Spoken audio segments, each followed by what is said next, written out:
In the words of Gene Wilder, Willy Wonka, so much time, so few slides. Wait, scrap that, reverse it. I'm going to go fast, my friends. There's a headliner, there's some football, and there's me waffling on about stuff for 27 minutes or so. So forgive me if I go at speed. If you are of the generation of TLDL, didn't listen, actually, I really just want to talk about one thing, which is, in the modern world of B2B marketing, how are organisations like ours, and as I'll come on to me in a little bit more of a structured welcome and introduction, how are B2B marketeers winning? How are they rising above the tide, the shitstorm, the difficult times that we find ourselves in? I'll do that more articulately than that. But first, my friends, some sad news. Some sad news. Yeah, so I don't read the email properly. I haven't got the AI to sell you. That's the sad news. I'm so sorry for an event like this where I'm not going to try and sell you anything AI-based. The small print probably said sell AI, but I forgot to do that, so you can relax. I am just going to talk to you marketeer to marketeer. If that's sad news, I have good news. Yeah, exactly. Well, I think it's good news, but it's also an insight into my interest in music. To accompany this 25 minutes or so of me talking, I've actually created a 55-minute Spotify playlist of songs that I think articulate what I'm trying to say, because you might not think 25 minutes of me is worth it, but hopefully the payback is 55 minutes of absolute bangers, and two very important 80s philosophers who we'll get back to at the end of this session. You can find it on that bit.ly Steve Kemish, or you can find it on that QR code if you use Spotify. If you don't use Spotify, sod. Why am I here? What I want to talk about, and actually the how. So the why am I here? Why my organisation? What is it I want to talk about? Set the scene of this thing that I've just teed up. And most importantly, the how, the practical stuff. I have spent 29 years as a marketeer, most of it agency, but I spent 12 years client side, and I spent 14 years as a lecturer. I am very much about practical marketing rather than theorising with you. I hope, by nature of basically stealing other people's good work, I can give you some kind of calm and an ability to rise above. So the why, if you've not met us before, our long name is Intermedia Global. We're ING, not that one, the smaller one. And what we're called is an upstream marketing agency. We work with client brands. We also work with quite a lot of other agencies as well. And we are there to try and make stuff better under those 5 pillars you can see labelled under something we call marketing experience. Now, if you were in this room last year, or a room like this for Ignite and others, we talked about marketing experience. I'm just going to pick up a small amount of last year to talk to you about 12 months later in terms of where has that thing gone. Why a flamingo? That's Flow, our icon. By the way, if you haven't seen one of these and you want one of these, they're very good at holding drinks.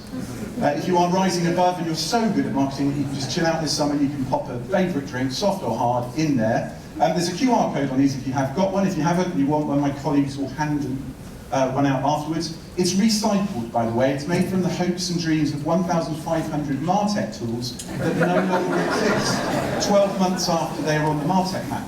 I will also get back to that. There's a competition running till the end of August. The best photo using this, safe for work, friends, will win a prize if you want to take care of that.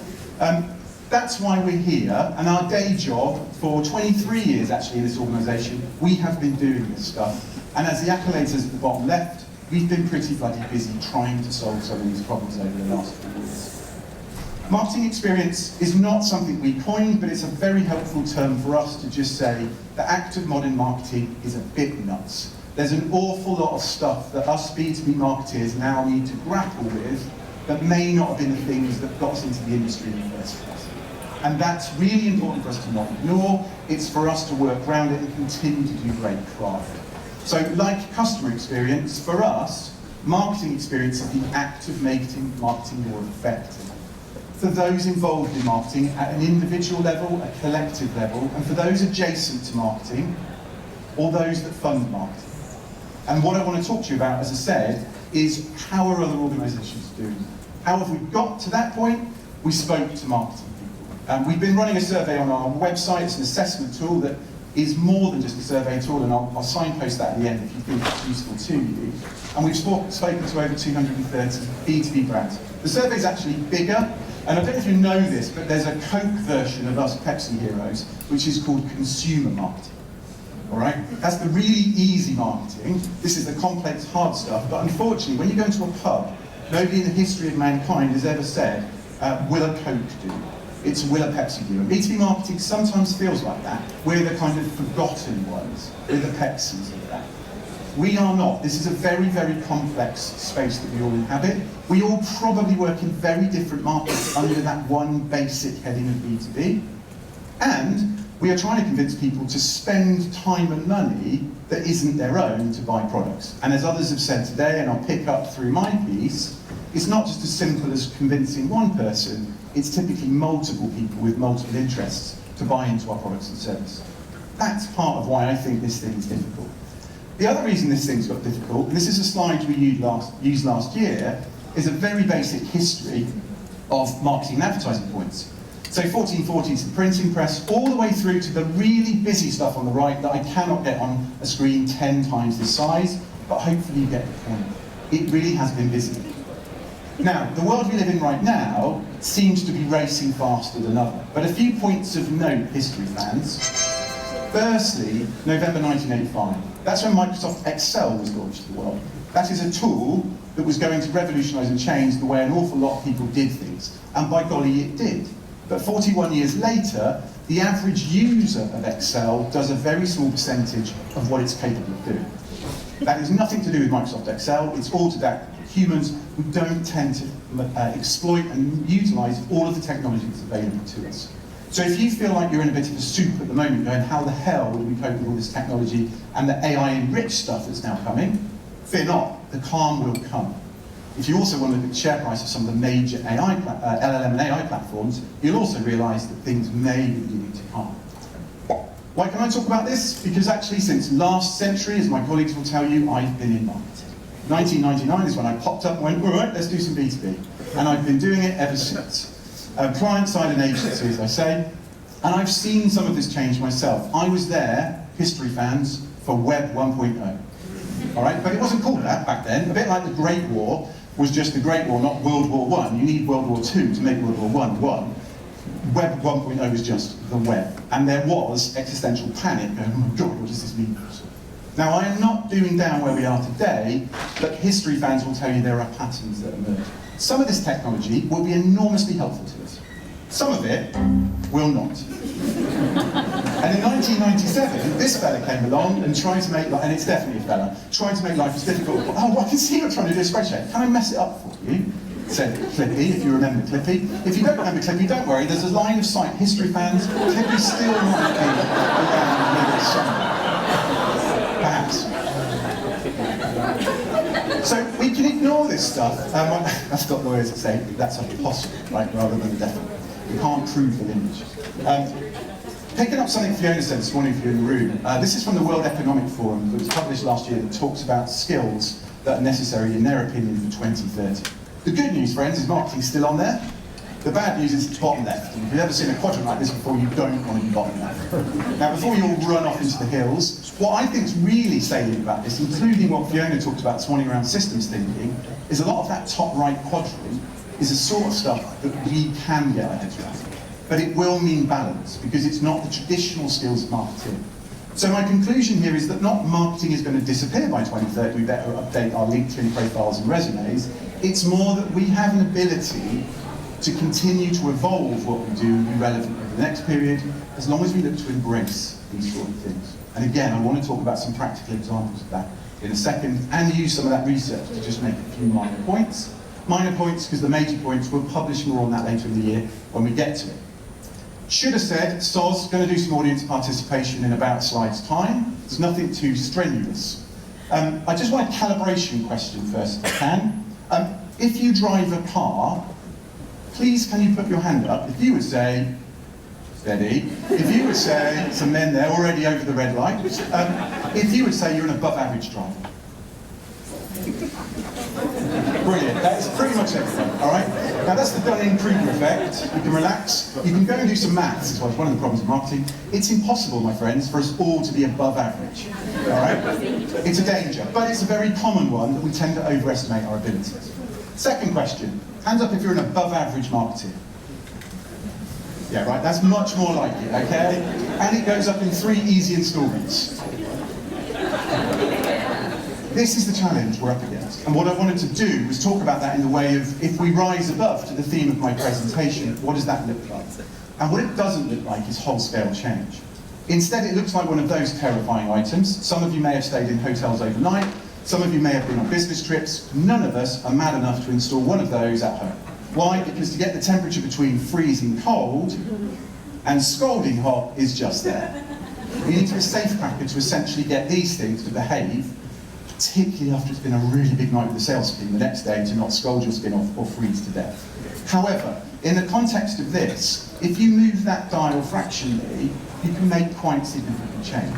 And that's really what I want to advocate to you all, is we don't need to re-engineer, we don't need to give up on this, we just need to look for the small changes for big incremental change. But we are up against it, all right? There are the purveyors of this stuff. Now, with added AI, this is the same stuff from 5 years ago, but now it's got AI. Why are you doing the voice? I don't know. There are 1,550 of these tools on a MarTech map that I didn't have slide time to show you. Last year, I thought the number would go up. The number stayed pretty static. If you've seen this thing, it's published every year. It's been published since 2011, when there were 150 choices.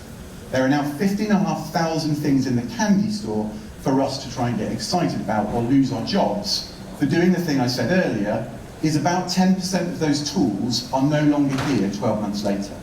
If you are making decisions to put technology into your organisation, good.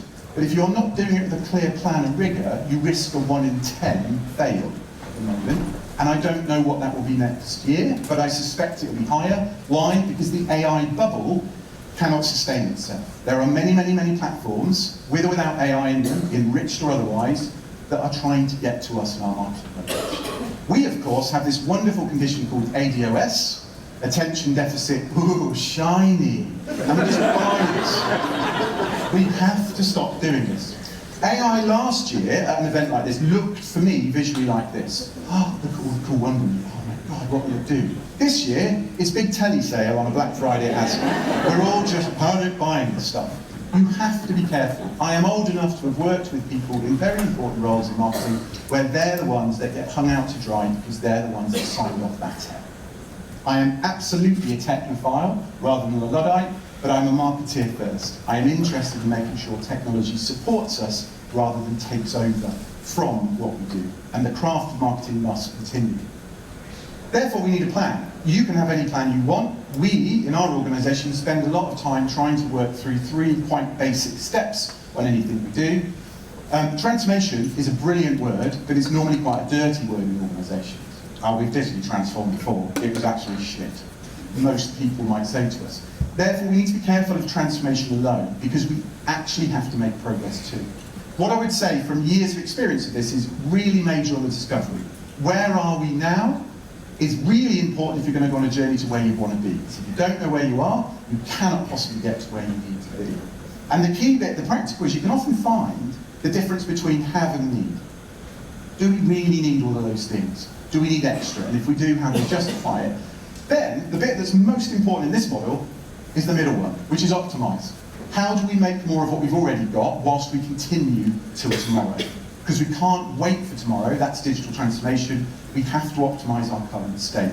If we don't, we may be left behind. If we don't, there may be headcount cuts, and etc., and etc., and etc. Let me give you an example of this, running through a process like this. This is a team that we worked with last year. This is a marketing department for a global brand, mainly based out of Europe. There's 51 of them. And they came to us to say, can we just understand where we are with technology? It's one of the things we start with, data or MarTech.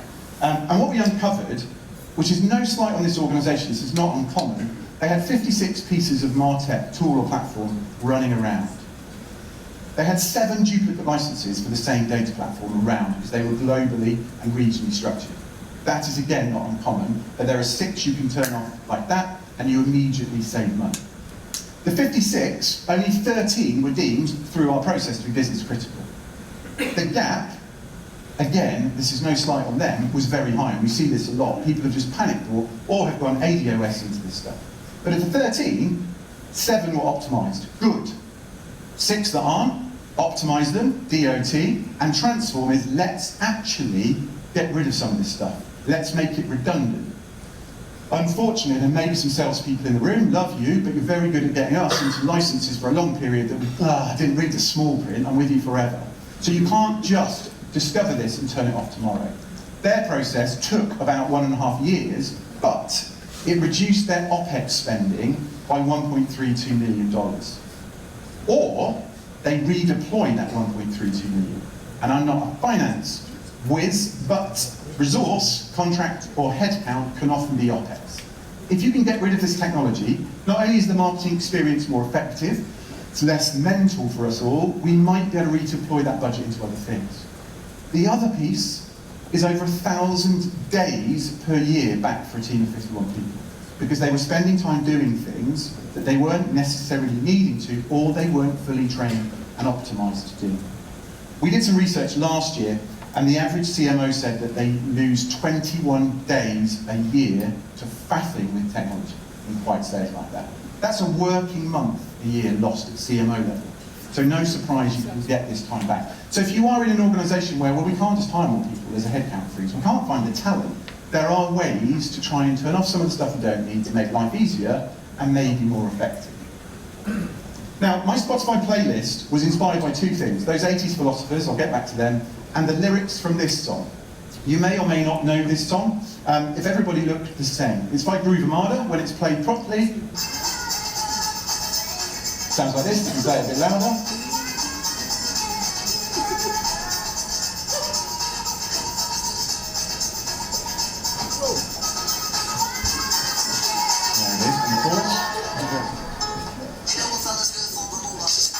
Don't know who the fella is on the moolah, we'll try and get back to that. Two important things there I think we can agree on. One, that's an absolute banger. Two, it's far better that they sang it than a white man in his 40s read those lyrics out to you. That's not going to work quite as effectively. But they are an excellent precursor to other industries where they have lost control of the critical bit of this song, is if everybody looked the same, we get tired of looking at each other. An example from another industry, cell phones. They used to be fun and cool, and now they just all look the same. If every market went this way, how the hell do you stand out and stand up in your market? We are in the middle, if you didn't know this, of an LLM war. I'm old enough to remember the browser wars and the search engine wars. And what's going on right now, if you didn't realise it, is one big brand is trying to become a verb in a space. This has happened before, but no one has ever Yahoo'd anything, Jeeves'd it, or Bing'd it. Instead we Googled something. Right? Google became the verb for search. The LLM that wins will be the LLM that we all use like we've used Google in the next 20 years. If we all start to use that LLM and start to put prompts in like this, and all of our competitors are using the same LLM to regurgitate existing thought, then we might hope for a pretty sweet personalised B2B campaign to come out, but we may not, and we may end up with the same sort of stuff that everybody else is using the same tools for. So be very wary of that. Do not abdicate creative responsibility to technology just yet. My other personal plea for this, having been in marketing a long time, is I fear a time machine moment when the output for that is this. Which is B2B stock photography that we kind of weaned ourselves off, and let's go back to it. Let's have men shaking hands in front of glass buildings. Yeah, B2B. Please don't. The other thing we need to be mindful of is the cost. This is who I want to be when I grow up. It's Dr. Hannah Fry. She's a legend. If you don't know her, know about her. On her YouTube channel a month or two back, she tried to create an AI agent to go and buy paper clips. If you haven't seen this, go and watch it. It's 20 minutes long. Her and two equally smart people spent a lot of time building an agent to buy paper clips, and they learned two things. One, paperclip failed. Why? Because it couldn't get past that "are you a human" test. Two, the young surprise is it cost $106.63 in token requests for that agent that they built for free to go and learn how to buy something it couldn't buy because it didn't know how to. And I don't know if you bought paperclips lately, you postmodern bunch, but they don't cost over $106.63, all right? This, my friends, is the moolah that the fellas are always happy to take from you. Technology companies for many years have been happy to take your money, hidden sometimes. In this instance, when it comes to token requests, the back and forth between AIs talking. In the olden days, it's data storage. Everyone probably owns an iPhone or an Android where every month you get you've got too many photos and videos, mate. Do you want an next upgrade to our storage package? That's the same sort of risk here. So we need to be really mindful of that. If we're not paying attention, I think this really ably demonstrates the problem we've got with all this technology running around.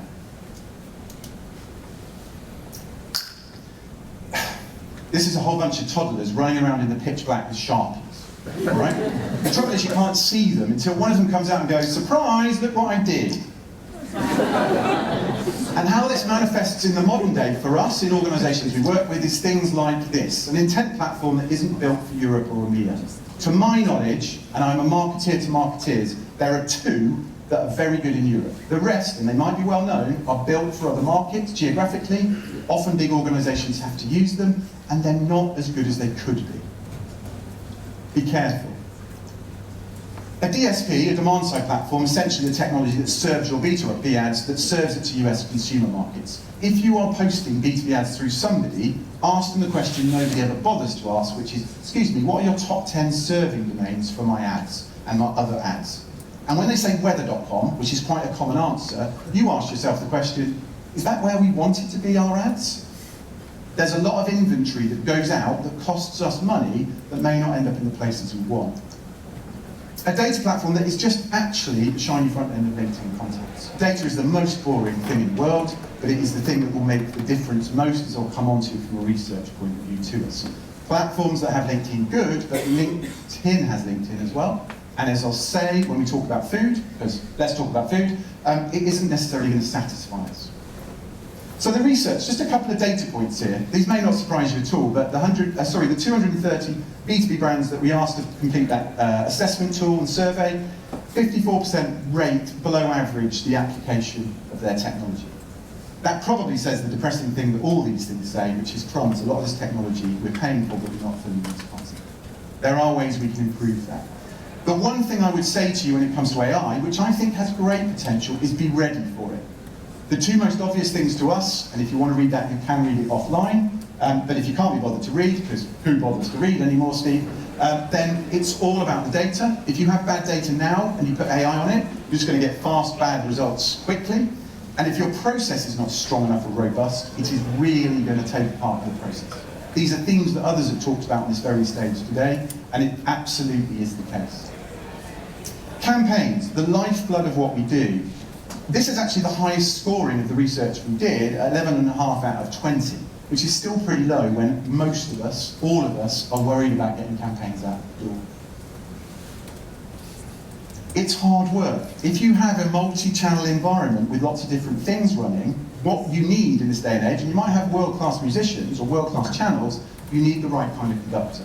That might be human form, but actually it's where I would advocate technology. Some of you in this room that we work with will know this, that you can put tools in, and I don't need to name them because I don't work for them, but there are work management tools that will actually help orchestrate the very complex stuff that's going on. If, for example, you have a lot of people in your organisation or partner organisations that use Adobe Creative products, there are tools that can keep us campaign managing, getting people over there to use the tools, but staying in design and Photoshop in the places they like, whilst continuing to get things moving and get campaigns out of the door. The other thing you can do is the really boring stuff that nobody wants to do. This is an example from a client that we did some work with last year, and I'll run through this quickly, but effectively they've got various data points for campaigns. These campaigns in question are their DM campaigns for B2B, but it could equally be the case for other campaigns they're running as well. So there's 45 inputs, there's 3 stages they go through around budgeting, product ordering. There's 600 mailing types that need to go out, over 500 products to 22 countries. That's 2,600 unique package designs, and the kicker is 21,000 proof points. Hands up proofing fans, hands down. Proofing is the lifeblood. At the moment, I would not trust AI-based technology to proof things. It will come back with spelling mistakes and it won't tell you that it's done it, all right? So be wary of that. But think about where work management technology can keep creatives in that space. You can make proof and copy changes in your environment if you're a campaign manager without having to learn another tool like InDesign or Photoshop or something like that. It just keeps the wheels turning much, much faster. The last thing I want to talk about is data. This is the most depressing, boring subject on the earth, but it will absolutely make a difference in marketing. 77% of organisations we surveyed said they lack decision-grade data. It's not a surprise, but it's frankly terrifying. because if you are going to let loose technology, if you've got those toddlers and sharpies running around, and they're going to go and build you AI or otherwise automation workflows for the various segments you've got, but the data it's starting from is bad, we're going to have terrible results. We're going to miss out. Now, there's 2 layers to data that I would try and get you excited about, which is organisation and then content. This is an example for some work for go-to-market, i.e. how do we find more people, white space, to sell to prospects? Well, the first question you always ask is, who do you sell well to already? If you can't be bothered to read all of this, then what it actually says in this particular slide is this organisation in question for their UK market are better penetrated in the orange, i.e. they've got a good number of customers already as a percentage, but on top, there's quite a large number of lookalike organisations they can go to. That's very helpful to just filter in. If we can't possibly talk to all these organisations, how do we get logic into our department as well as to go, let's do it differently? If you're looking at existing, this is what we call data donuts. This is the idea that you take the starting point, in this particular instance, an organisation that's got partners rather than customers, partners selling through the channel, but the same principle applies. They had active, churn, and passive. And the question they put to us was a content question. How do we improve the content? Because I'm not sure we're talking to them in the right voice. And what we did is say, well, look, let's just dig under this data a bit. It's not a difficult exercise, but very quickly we put 3 rings of data in. I can't get the 3rd ring on because it's too big. But if you look at about 7 o'clock on this wheel, you can see that what were typically deemed passive were actually pretty active. That large blue segment of 10 plus were organisations that their previous segmentation would have just ignored. They would have been treated substandard or secondary. Then we can pick those out and do something different. Doesn't mean we send them content. We might give them MDF funds, if any of you in the room know what that stands for. Normally bottom line, as the podcast that I was listening to earlier said, but it means we can treat them differently. You can do this work quite effectively if you have customers. And why you need to do this is you have to start at an organisation level if you're then going to get a contact level. Now, if anyone wants to meet the most precocious boy on earth, this is him. This is Brian Gordon Morrison. At that age, he invented buyer group marketing, and he was so audacious he actually named it after himself. Nah, not really. He's the kid from the box of Guess Who that when I was a kid, I used to look at and go, this is a bit like buyer group marketing, isn't it? Who the hell is it in that other side of the board that we need to be looking at and talking to? To get there, we need to go via this, which is proper pies. I haven't got time to moan about gastropub pies and those things that have got pastry lids that have got dishes, and that's a pie, and then you open it up and there's 1 carrot and it's 24 quid. I'm not a moaner. Proper pie, in my world, looks like this, but this doesn't excite you much. But if I turn it into this, when we've done the organisational work, we can then say, right, what are the buying groups from that Guess Who game? And in this particular instance, this client organisation is interested in C-level, sales and technical. Their starting point is what you can see on screen. By the way, red is bad. Green was their existing data. They have a plugin of a data platform, ZoomInfo in this instance, good tool, but it won't ever give you everything. There is no data source on earth that will give you all the data you need. You must think about this, like my old friend here, who isn't actually my colleague, but they look a little bit like them in some of the room, which is to think about data like mixology. Is if you're going into a bar to create a cocktail, you can mix and blend different data sources together to try and solve the problem. The problem is, we've got too much red. The solution is, blend in additional data that's not in. It's a one-off exercise that's quite easy to do in this day and age, and look how much of the red disappears. Boring, except for the fact that by doing that and nothing else different, remember my hotel shower dial, 117% increase in engagement rate. Why? Because they're just sending more of the same content that they've spent money on to more of the right contacts. All right? There are simple things I think we can do differently. The last thing is I plead with you to try and get off this addiction of P. If you're not familiar with Peso, you can see it on screen. This is a laid down example for a client of all the different channels we could use. But our research with all those organisations I've mentioned says that nearly half, if not half of that total spend often goes into paid. Now, wrong with paid, but you do need balance. And if you can do some of the things I've talked about from a data point of view, about being more targeted at an organisational level, think the white space, then at a contact level, find more of the right contacts and drop the ones you don't need. Remember our friends of 51 marketeers that had licenses for stuff they just didn't need. You've got more opportunity to build more of the content that hangs around. The problem we know with paid is as soon as you stop spending, you disappear. We must continue to push for owned and shared to try and make sure we've got more of a broader mix and that we're not invisible at times when we need to be visible. Last couple of points. Why did I want to talk about that? Well, my aim is not necessarily to get you to sit like Flo here or to put an alcoholic or not drink in something like this, but I hope there's some ways that you can be more practical very easily without having to whole-scale change or to give up and go, I better get a new job. World Economic Forum says we're all done for. The MX assessment tool, which I'll put a QR code up for in a second, will start to give you this journey, if you need this journey. It will start to give you an idea of where can we go. We cannot possibly do everything. We're a bit busy, our hair's on fire. But you may be able to identify, in this particular instance, data is absolutely where you start. It takes you on a journey towards marketing commercial impact. These are things that this process says we should do that the rest of the business, remember marketing experience is about adjacency as well, not just us, will potentially like.